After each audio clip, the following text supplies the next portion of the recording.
Jangan lupa like, komen, dan subscribe channel YouTube TVRI Bengkulu. Dan jangan lupa nyalakan notifikasinya. Balik lagi di Opini, obrolan pagi ini masih dengan tema yang sama, yaitu pemuda kreatif bersama dengan Bang Rofik nih, entrepreneur muda. Bang Rofik, sebenarnya kalau dari awal berbisnis sampai dengan sekarang sudah banyak sekali ya berarti inovasi yang sering Abang lakukan. Apa aja sih Bang dari peluang bisnis yang Abang lihat sendiri ya? Oke. Yang jelas inovasi itu kan banyak aspek ya, baik dari dalam hal pengemasan, rasa kayak gitu kan. Nah, dalam hal produk saya sendiri ya tentunya pertama inovasi saya lakukan bagaimana saya membangun sebuah brand ini agar melekat di masyarakat juga. Ibaratkan bagaimana ini dianggap dan masyarakat bangga memiliki produk ini kayak gitu. Nah, baik dalam hal inovasi itu saya pertama saya perbaikan masalah packaging, kemasan, Mbak. Di situ juga saya buat kemasan yang bagus, kemudian juga saya bangun narasi kayak gitu kan. Atas kebermanfaatan kita juga terhadap lingkungan kayak gitu kan. Kemudian prestasi kita angkat bagaimana produk ini dianggap oleh masyarakat Bengkulu dan masyarakat Bengkulu bangga memilikinya. Begitupun dalam hal rasa kayak gitu kan, tentunya memperbanyak rasa varian kayak gitu kan agar masyarakat customer itu tidak bosan kayak gitu. Pernah nggak sih merasa kayak takut produknya gagal gitu kan ketika memang baru merintis waktu itu ya? Pastinya. Karena kan ini baru pertama kali kan ya, betul. Dari tulang ikan gitu kan. Betul. Pastinya kita rasa takut itu ada karena kita berpikir jangan sampai orang kecewa kayak gitu kan, jangan sampai orang, apalagi ini untuk tulang ya kayak gitu kan.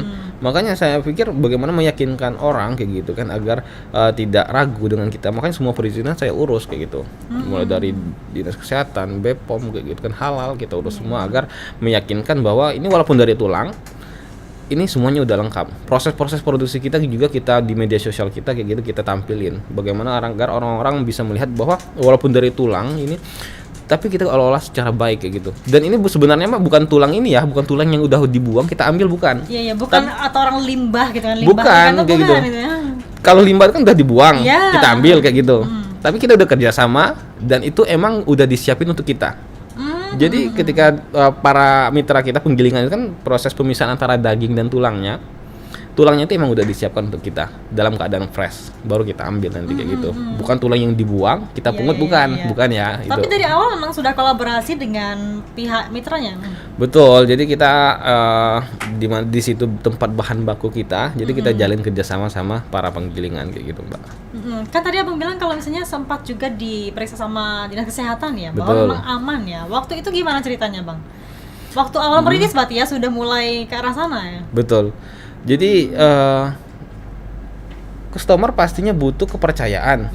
Aman nggak saya makan ini kayak gitu kan. Nah, salah satunya bagaimana kita membuat mereka percaya, kita harus punya izin kayak gitu kan.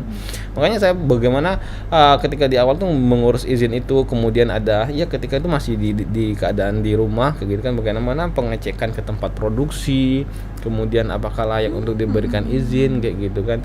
Ya seiring berjalan saya pikir walaupun dari rumah bagaimana keadaan seadanya waktu itu kan, yang penting kan terstandar kayak gitu kan, dengan perizinan yang kita urus gitu. Ya seiring berjalan juga alhamdulillah sekarang udah ada tempat produksi sendiri, udah kalau dulu cuma dinas kesehatan sekarang udah BPOM juga gitu. Iya. Saya jadi terinspirasi sama salah satu film di Thailand nih ya mungkin ya, yang memang mereka tuh dari awal juga yang berhenti sampai dengan sekarang. Berarti kayak seperti yang di film itu ya, berarti memang dicek kesehatannya kan dari produknya sampai akhirnya produk ini bisa dipasarkan gitu. Tadi Abang sudah mengalami langsung berarti ya. Betul sekali, saya juga udah nonton film itu dari Thailand itu film itu, dan saya merasa kayak gitu, oh ternyata prosesnya sama kayak gitu, mulai dari perizinan, pengemasan, itu perbaikan semua, kemudian cari lagi pemasaran segala macam, ternyata prosesnya sama kayak gitu, Mbak. Kan ada beberapa orang yang memang untuk membuat produk sendiri itu sampai berapa kali ya ganti penampilan kemasan gitu ya. Pernah Abang alami waktu itu? Pastinya, saya itu udah 5 kalian mungkin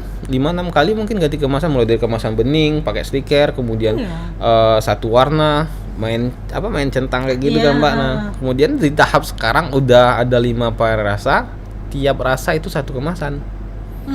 Jadi ada 5 macam kemasan untuk saat ini. Itu didesain sendiri? pastinya kita konsep sendiri, pakai jasa, tapi kita yang tapi konsep. bisa konsep sendiri. Iya, betul. Waduh, ini pemasarannya kemana aja sih Bang emangnya? Alhamdulillah kalau untuk di Bengkulu alhamdulillah udah merata ya. Dan untuk di nasional tuh kayak di Jabodetabek, di Pulau Jawa dan Sumatera itu udah ada juga reseller distributor kita. Iya, karena saya juga sempat baca berita nih kalau misalnya masuk di berita nasional juga ya. Waktu itu ceritanya Betul. gimana sih? Kita udah diliput 4 media nasional mungkin ya. Alhamdulillah karena ada beberapa mungkin ya pengaruh juga media sosial ya, konten-konten kita kayak di TikTok segala macam kan sampai jutaan kali ditonton, mungkin ya dilihat orang-orang media kayak gitu. Dan makanya udah 4 atau 5 media nasional yang udah liput kita, Mbak. Karena kan ini termasuk hal yang unik ya, Hal yang unik, baru dan betul. juga salah satunya gitu kan. Inovasi juga. Inovasi baru. Sebenarnya kalau abang sendiri ya sebagai anak muda, biar anak muda tuh kreatif gitu, gimana sih? Haruskah kita memunculkan ide-ide baru terus, banyak referensi dan sebagainya? Lebih ke ini aja sih, sebenarnya enggak kreatif itu di bidang kita masing-masing ya. Iya. Maksudnya nggak mesti dalam hal makanan ataupun apa. Maksudnya ketika teman-teman pun membidangi apa hal itu ya Tekuni kita ya. betul tekuni, kemudian kita berkumpul ke orang-orang yang sefrekuensi, Mbak. Di sana nanti kita bakal banyak pembahasan, bakal banyak timbul ide baru kayak gitu. Apalagi kita sefrekuensi dengan bidang kita masing-masing kayak gitu kan. Di sana kita nanti cerita segala macam, kemudian kita dikritik saran segala macam. Disitulah nanti bakal banyak timbul ide-ide yang baru. Iya, lingkungan tuh berpengaruh banget berarti ya, Pasti. tumbuh kembangnya seseorang ya gitu. Iya. Kalau abang sendiri nih, untuk memotivasi anak muda itu agar memulai bisnis itu dari mana sih kita harus mulainya? Saya berpikirnya lebih baik kita memulai lebih awal. Siapa tahu nanti bisa sukses lebih awal juga. Jadi bagaimana teman-teman, silakan lebih baik kita mulai lebih di awal. Dan ya harapannya ya ketika kita memulai lebih awal kita bisa sukses lebih awal juga. Gitu Bener sih. Pencapaian abang nih sejauh ini, karena kan saya lihat udah banyak banget ya prestasi dari salah satu produk abang sendiri. Betul, ya sampai sekarang gitu. Alhamdulillah. Beberapa terakhir saya dapat waktu itu di 2022 saya diundang Kementerian Pemuda Olahraga untuk Sumpah Pemuda di Ibu Kota Negara Baru sebagai juara 2 pemuda pelopor nasional waktu itu bidang pangan. Dan salah satu produk yang saya bawa itu yang kerupuk tulang ikan tenggiri tadi, Mbak. Itu terakhir. Dan beberapa juga dari Kementerian Perindustrian kayak gitu, dari Bank Indonesia juga alhamdulillah beberapa udah dapat juga. Ini kan salah satu juga cara abang untuk meningkatkan UKM yang ada di Bengkulu ya kan ya. Pastinya, Mbak. Bagaimana kita juga punya kelompok UMKM segala macam kan, bagaimana di situ kita sharing-sharing pengalaman segala macam untuk perbaikan produk, untuk yang jelasnya ya untuk kemajuan Bengkulu lah kayak gitu. Berarti abang juga tergabung dalam salah satu organisasi ya? Pastinya. UMKM Bengkulu ya. Di Betul. sana biasanya ada kegiatan kah dari UMKM sendiri yang di Bengkulu? Biasanya ya kegiatan-kegiatan kayak event-event ataupun pelatihan-pelatihan juga dari sana kadang kan. Jadi ya seperti saya awal memulai waktu dulu ya segala kegiatan juga saya ikut dari sana kayak gitu kan. Informasi-informasi di organisasi kayak gitu kan, ketika ada pelatihan apa gitu kan saya ikut di sana. Iya. Gitu. Waktu kemarin sempat juara 2 ya, gitu ya. Juara 2 itu ikut lomba kah? Ikut Betul. partisipasi, ikut daftar gitu ya? Atau gimana Betul. sih sistemnya? Jadi yang terakhir itu saya dapat juara 2 pemuda pelopor bidang pangan, juara 2 nasional waktu itu kan seluruh Indonesia, dan itu dari Kementerian Pemuda Olahraga. Nah, jadi saya daftar itu karena saya anggap ini produk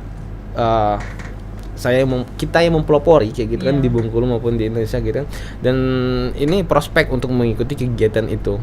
Nah, makanya saya daftar. Dan alhamdulillah ya dalam hal tahap proses itu seleksi segala macam seluruh Indonesia kan, dan alhamdulillah kita Bengkulu, perwakilan Bengkulu dapat juara 2 pemuda pelopor nasional bidang pangan waktu itu. Waduh, keren banget ya. Apresiasi banget deh ya Alhamdulillah, kita sebagai benar. anak Bengkulu ya ada salah satu perwakilannya nih ke nasional gitu kan. Alhamdulillah, ya. Abang sekarang sampai kebayang gak sih? Waduh, sekarang tuh udah bisa memperkerjakan banyak orang gitu kan, yang awalnya mungkin perintis sendiri gitu. Betul. Kebayang ketika tahap udah 3 atau 4 tahun memulai, Mbak. Karena di tahap awal itu ibaratkan emang kita harus banyak belajar kayak gitu kan. Ya seiring berjalan ketika 3-4 tahun kan kita mulai melihat prospek, peluang kayak gitu. Kita udah konsisten, mental udah kebentuk kayak gitu kan. Dan alhamdulillah ya apa-apa yang kita bayangkan perlahan-perlahan alhamdulillah terwujud kayak gitu. Sulit gak sih bertahan di dunia bisnis, Bang? Karena kan persaingan pasti ada dong ya. Sulit pasti, Tapi ketika kita menemukan alasan yang kuat, insya Allah ya itu bakal lewat semua Mbak. Gitu. Pernah nggak sih sampai ada yang belajar dengan abang sendiri ya untuk mulai berbisnis gitu dari awal? Saya masih belajar Mbak, saya nggak mau kata saya belum sukses juga karena masih banyak orang yang lebih tinggi, maksudnya saya juga masih banyak hal yang belum saya capai kayak gitu kan. Tapi di tahap itu saya beberapa kali sering juga untuk diskusi ke teman-teman ya, apapun hal yang mau ditanyakan, ibaratkan ketika saya tahu dalam hal pengalaman saya kayak gitu kan, ya kita sharing-sharing kayak gitu kan, baik dalam hal pemasaran, baik dalam hal kemasan kayak gitu kan, ya kita sharing-sharing sesama teman-teman ataupun ke UMKM kayak gitu. Pernah produksi berapa banyak sih bang? Yang paling banyak ya dari kerupuk ikan tadi? Oke. Kurang lebih dalam 1 bulan itu kita bisa menjual 10-15 ribu pieces 10-15 ribu dalam dalam 1 sebulan. bulan. Waduh, kalau sehari di Tipino tuh sering banget gak banyak yang restock lagi gitu. Betul. Jadi kita alhamdulillah kerupuk bisa sistem stok kering. Jadi ketika permintaan ada, kita tinggal goreng, tinggal kemasan kayak gitu, Mbak. Berarti ini juga dititipkan ya ke warung-warung, toko-toko dan sebagainya misalnya. Lebih ke reseller dan distributor kita.